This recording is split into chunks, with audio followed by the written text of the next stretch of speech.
Jadi kodam adalah sosok-sosok makhluk gaib dari leluhur kita dulu yang mungkin ketika sudah meninggal, maka sosok-sosok makhluk gaib itu tadi akan ikut ataupun mendampingi anak cucunya atau keturunannya. Kodam ini bukan arwah leluhur, jadi jangan salah paham. Jadi kodam ini adalah hasil daripada keilmuan leluhur kita dulu, ini juga bisa.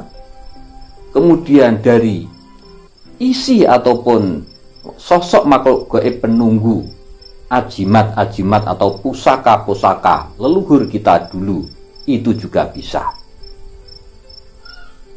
Nah, jadi bukan arwah daripada leluhur, tetapi adalah sosok makhluk gaib yang mendampingi ataupun yang mengisi keilmuan daripada leluhur kita, dan juga pusaka-pusaka ataupun ajimat-ajimat daripada leluhur kita. Nah, kemudian kenapa dan tujuannya apa kok kodam ini atau kodam leluhur ini kok ikut atau mendampingi anak cucunya? Jadi tujuannya adalah untuk menjaga keturunan daripada leluhur itu tadi. Jadi menjaga anak turunnya dari hal-hal yang sifatnya kurang baik. Jadi tujuannya adalah itu. Kemudian yang selanjutnya adalah mencari penerus. Jadi mencari penerus daripada keilmuan turunan daripada leluhur itu tadi. Dan yang selanjutnya adalah pengen eksis atau pengakuan. Jadi kodam ini adalah pengen pengakuan, karena dulu yang diikuti itu leluhur kita itu tadi sudah meninggal, maka tidak ada yang ngopeni istilahnya. Dia tidak punya tuan. Makanya supaya diakui oleh anak cucunya atau keturunannya, maka kodam itu tadi akhirnya mendampingi atau mengikuti daripada anak turunnya itu tadi, supaya mendapat pengakuan, supaya kodam itu tadi lebih eksis. Nah, itu. Nah, masalah ciri-ciri. Sekarang masuk ke ciri-ciri. Bagaimana ciri-ciri atau tanda-tanda orang yang diikuti ataupun didampingi oleh kodam leluhur itu?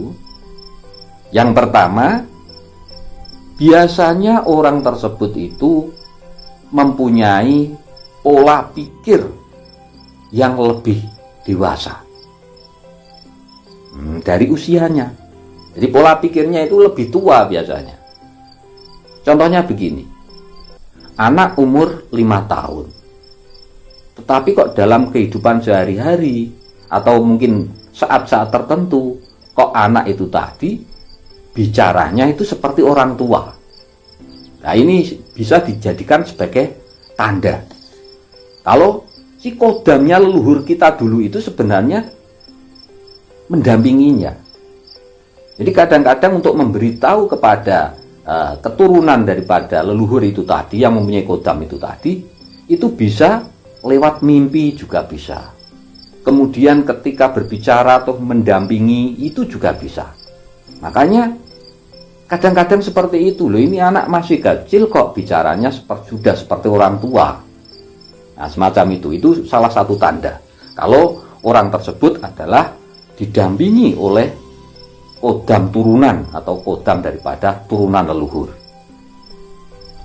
Kemudian yang selanjutnya, yang nomor 2, biasanya orang ini mempunyai kepekaan batin. Jadi batinnya itu peka sejak lahir. Jadi kadang-kadang itu sudah bisa melihat hal-hal yang sifatnya gaib, meskipun itu anak kecil. Nah, jadi itu. Kemudian yang selanjutnya, orang yang didampingi oleh kodam leluhur itu biasanya mempunyai kemampuan melihat di masa lalu. Jadi kadang-kadang dia itu bisa bercerita masa-masa yang telah lalu.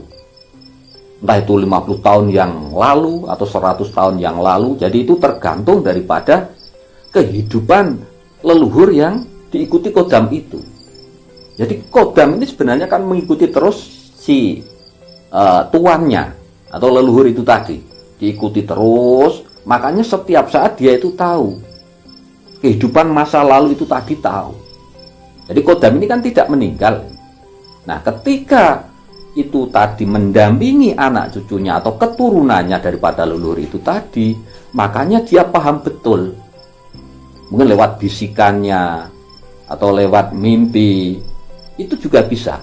Makanya dia paham masa lalu yang sudah 50 tahun atau mungkin yang 100 tahun yang lalu, itu dia sudah tahu. Jadi dia bisa menceritakan secara detail kejadian-kejadian masa lampau. Kemudian yang menjadi ciri yang selanjutnya adalah biasanya orang yang diikuti kodam leluhur itu sangat tertarik akan cerita-cerita ataupun kisah-kisah ataupun sejarah-sejarah masa lalu. Jadi lewat internet ataupun mungkin lewat membaca buku ataupun apa itu, biasanya orang ini lebih menyukai kisah-kisah masa lalu. Nah, itu salah satu tanda atau ciri bahwa orang tersebut adalah mempunyai kodam turunan daripada leluhurnya. Kemudian yang selanjutnya yang juga menjadi ciri atau tanda bahwa orang tersebut itu juga didampingi oleh kodam leluhur adalah biasanya punya ciri atau tanda khusus di tubuhnya.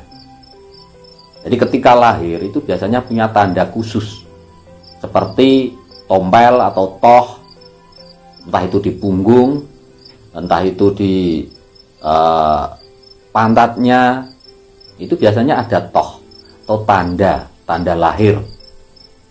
Nah, itu biasanya juga menjadi ciri bahwa orang tersebut juga didampingi oleh kodam leluhur. Dan ini banyak. Jadi kalau kita peka, mungkin sekitar kita ketika anak-anak kecil baru lahir, itu bisa kita lihat itu punya tanda lahir atau tidak.